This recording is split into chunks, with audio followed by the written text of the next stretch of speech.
Bienvenidos a la clase de variables numéricas. Las variables numéricas son aquellas en las cuales los valores son números y pueden clasificarse en variables discretas o continuas. Las variables que tienen como valores números enteros se les conoce como variables discretas. Por ejemplo, el número de productos comprados por un cliente en un supermercado es una variable discreta.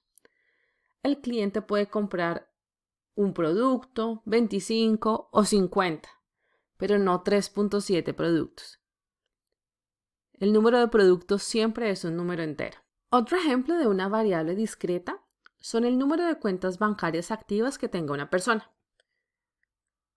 Un cliente puede tener ya sea una, dos o tres cuentas bancarias activas, pero no una y media. Y lo mismo aplica para variables como por ejemplo el número de mascotas o el número de hijos en una familia. Variables donde el valor puede ser cualquiera en un rango se les conoce como variables continuas. Por ejemplo, el valor total pagado por un cliente en un supermercado es continuo.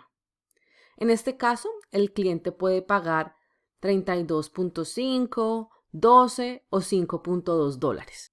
Otro ejemplo es el tiempo gastado navegando una página web. Una persona puede gastar 3.4 segundos o quizás 5.1 segundos en una página. También si pensamos en una variable que cuantifica la deuda total de un cliente, por ejemplo como porcentaje de su ingreso en el último mes, esa también sería una variable continua. En el Jupyter Notebook adjunto para esta clase encontrarás muchos ejemplos de variables discretas y numéricas, así como el código necesario para explorarlas y visualizarlas. A lo largo de este curso usaremos los datos de préstamos peer-to-peer del Lending Club disponibles en Kaggle. Lending Club es una compañía de préstamos peer-to-peer basados en los Estados Unidos. Ellos juntan personas que están buscando invertir dinero con personas que están buscando prestar dinero. Cuando un inversor invierte dinero a través del Lending Club, el dinero se pasa a los prestamistas. Y cuando los prestamistas pagan sus préstamos, el capital más los intereses son pagados de vuelta a los inversores. En general, este es un buen modelo de negocio para todos, ya que típicamente los préstamos tienen bajas tasas de interés y las inversiones tienen altas tasas de retorno. Los datos del Lending Club incluyen, por ejemplo, el estatus del préstamo e información acerca del último pago. Entre las variables también tenemos el puntaje crediticio, las direcciones de los clientes con el estado, el código postal, los cobros que se han hecho, entre otras.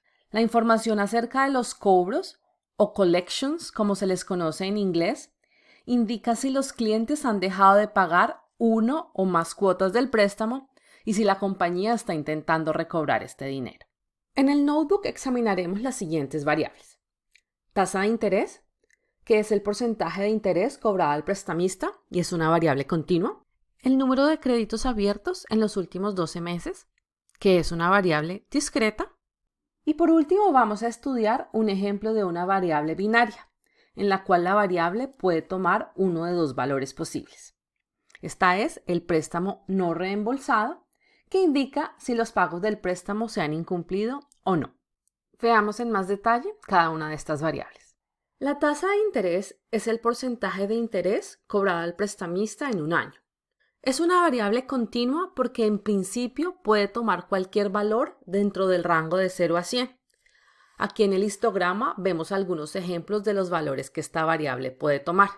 Digamos 15.8, 11.67, etc.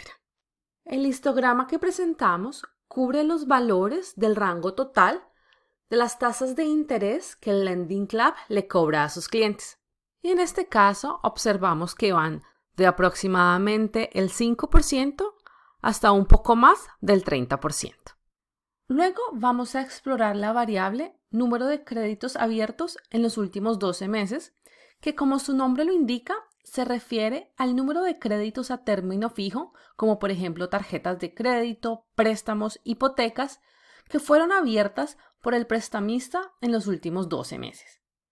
Por definición, es una variable discreta, ya que un cliente puede tener un crédito, pero no 1.5 créditos. Y aquí tenemos un ejemplo de los valores que esta variable puede tomar cuando tomamos los datos del Lending Club.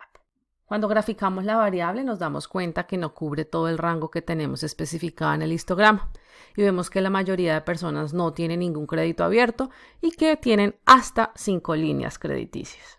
Para terminar, vamos a ver un ejemplo de una variable binaria. Una variable binaria es aquella que puede tomar dos valores y por lo tanto se le conoce como binaria. Por ejemplo, queremos saber si los préstamos que ha otorgado el Lending Club han sido pagados o no. Si un prestamista ha incumplido en pagar sus cuotas, por ejemplo porque se encuentra en una situación financiera difícil y ha confirmado que no podrá pagar más las cuotas del préstamo, la variable puede tomar el valor de 1 o defaulted, como se le conoce en inglés. Si por el contrario, el prestamista se encuentra al día con todas sus cuotas, la variable binaria toma el valor de 0. La gráfica aquí nos muestra un ejemplo de dicha variable, que toma los valores de 0 y 1. Y vemos que la mayoría de los clientes tienen un valor de 0, indicando que casi todos ellos se encuentran al día con el pago de sus cuotas. Es todo por esta lección y no te olvides de mirar el Jupyter Notebook que acompaña esta lección. Gracias.